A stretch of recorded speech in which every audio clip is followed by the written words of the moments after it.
This is my favorite way to work on getting better at the hip hinge position, specifically the single leg hip hinge, which I feel is one of the best ways to learn how to access hip internal rotation, load your glute, be able to sit into your hips a lot better for a multitude of different activities. How I like to set this up, I learned this from David Gray. I did not invent this myself.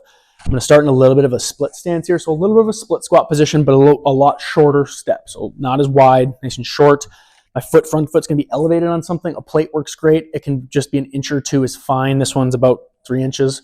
From there, what I'm going to be doing is I'm going to be trying to reach the bottom of my butt. So my sit bone here, this bony thing, and my fingers as far away from each other as I can. I am not trying to sit down. I am trying to reach this, stay high and towards the wall, fingers towards this wall in front of me. That's step one, reach butt and fingers away from each other. Now here I already get some stretch in my hamstring and glute.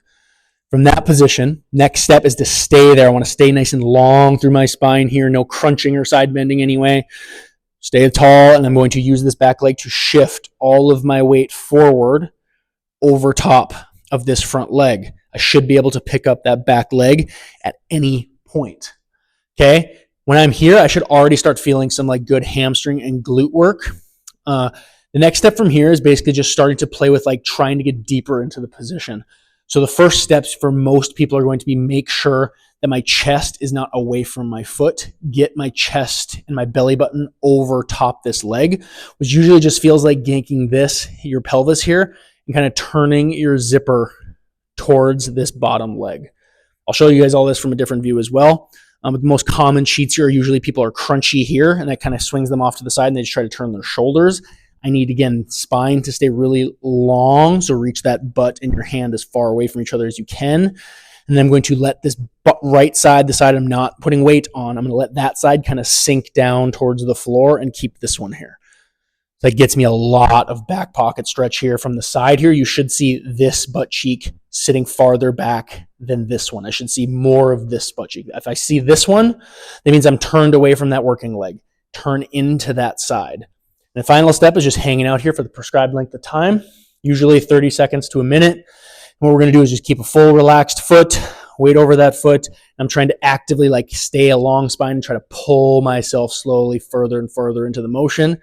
When the time is up, I'm not just falling out of this. I'm going to use this now. Push into the leg, into the ground, push through, stand all the way up.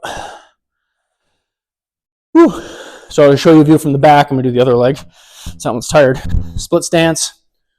Reach butt and hands as far away from each other. Again, I don't want this crunchy stuff here. Get it long. Reach. Shift over top that front leg. Should be able to pick this up at any point. Notice I'm directly over top this working leg. Then from there, I'm just playing with letting this pocket fall to the ground to sink deeper into this hip. And now I'm just going to be working on trying to pull myself deeper into that glute. Should be no pinchy stuff here in the front of the hip.